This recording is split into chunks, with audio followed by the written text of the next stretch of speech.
What would drive a people to defy an empire, to rise up from the depths of slavery, and undertake an arduous journey through a barren wilderness? What power could lead them to face the might of Pharaoh, the most powerful ruler of their age, and triumph against impossible odds? The story of the Exodus is not merely one of escape, but of transformation, of a nation forged in the crucible of adversity, led by divine providence from bondage to a covenant with the Almighty. It is a tale of faith and endurance, where each step toward freedom is fraught with peril and divine wonder. The Exodus narrative starts when the Israelites, who were Jacob's offspring, were no longer popular in Egypt. A new Pharaoh emerged who did not recall Joseph, and perceived the expanding Israelite population as a threat after the Israelites were first welcomed in the land of Goshen during Joseph's reign. The Egyptians brutally imprisoned the Israelites and forced them to perform arduous labor in order to crush their spirit and restrict their growth because they were afraid of their numbers and future power. In their anguish, the Israelites called out, and their appeals were heard by heaven. Amidst this oppression, a child named Moses was born, a child who would become a reluctant prophet and deliverer. Rescued from death by Pharaoh's own daughter, Moses grew up within the walls of the palace, a prince with a foot in both worlds, the Egyptian court and the oppressed Hebrews. As an adult, Moses fled Egypt after killing an Egyptian who was beating a Hebrew slave, finding refuge in the land of Midian. It was there, in the solitude of the wilderness, that Moses encountered the divine in the form of a burning bush that was not consumed. God called to Moses from the flames, revealing his sacred name, I Am, and commissioning Moses to lead his people out of bondage. Despite his hesitation, Moses obeyed, returning to Egypt to confront Pharaoh. With his brother Aaron by his side, Moses demanded the release of the Israelites. Pharaoh's heart, however, was hardened, and he scoffed at Moses' request. This defiance set the stage for a series of divine plagues, each a judgment against the gods of Egypt and a demonstration of the power of the God of Israel. The plagues culminated in the death of the firstborn of Egypt, breaking Pharaoh's will.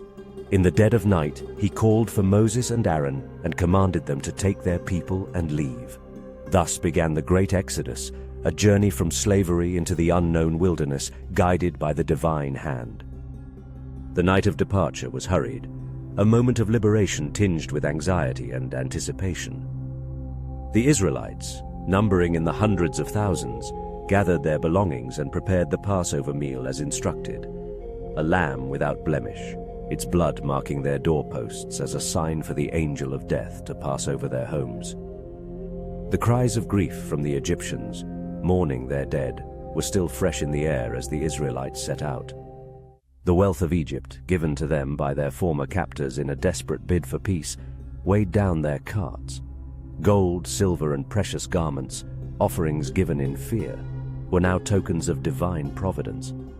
As they moved out of Goshen, they were led not by chance but by a pillar of cloud by day and a pillar of fire by night, a manifestation of divine guidance.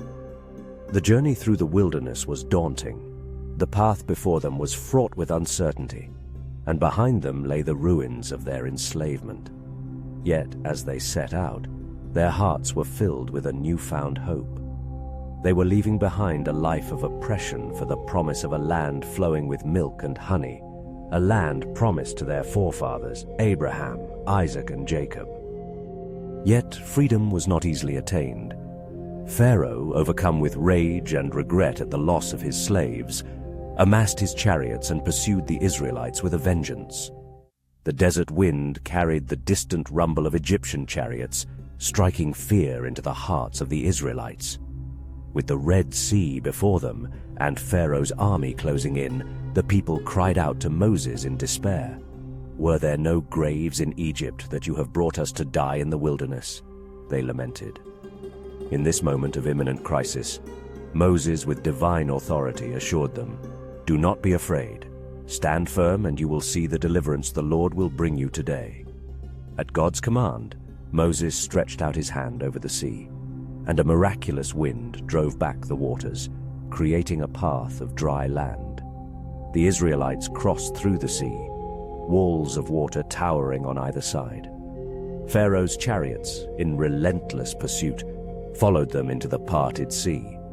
But as the last of the Israelites reached the far shore, Moses stretched out his hand again, and the waters returned, engulfing the Egyptian army in a cataclysm of divine retribution.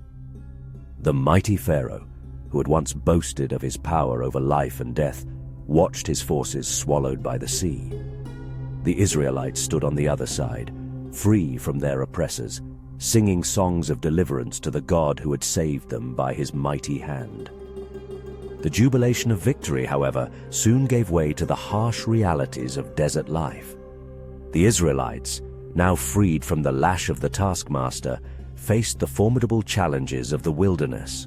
The stark desert offered little sustenance, no water, no bread, no certainty. Their faith, newfound and fragile, wavered in the face of such hardship. They grumbled against Moses, accusing him of leading them into the desert to die. It was in these moments of despair that God's provision became evident. At Marah, when they found bitter waters, Moses, at God's command, threw a piece of wood into the water, making it sweet and drinkable. At Rephidim, when there was no water at all, God instructed Moses to strike a rock, from which flowed a stream to quench the thirst of the multitude. In the wilderness of Sin, when hunger gnawed at their stomachs, God provided manna, a mysterious heavenly bread that appeared with the morning dew. "What is it?" the Israelites asked, and the name stuck. This bread sustained them daily, a tangible reminder of their dependence on divine provision. And when they grew tired of manna, God sent quail to satisfy their craving for meat.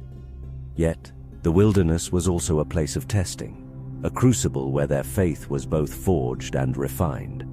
It was here that the Israelites learned the cost of their freedom was not simply escape from Egypt, but a total reliance on the God who led them. The wilderness journey brought the Israelites to the foot of Mount Sinai, where they encamped before the mountain. It was here, in the barren wilderness, that the divine would manifest itself in a most awe-inspiring way. The mountain was wrapped in smoke because the Lord had descended upon it in fire. The whole mountain trembled violently, and the blast of a trumpet grew louder and louder.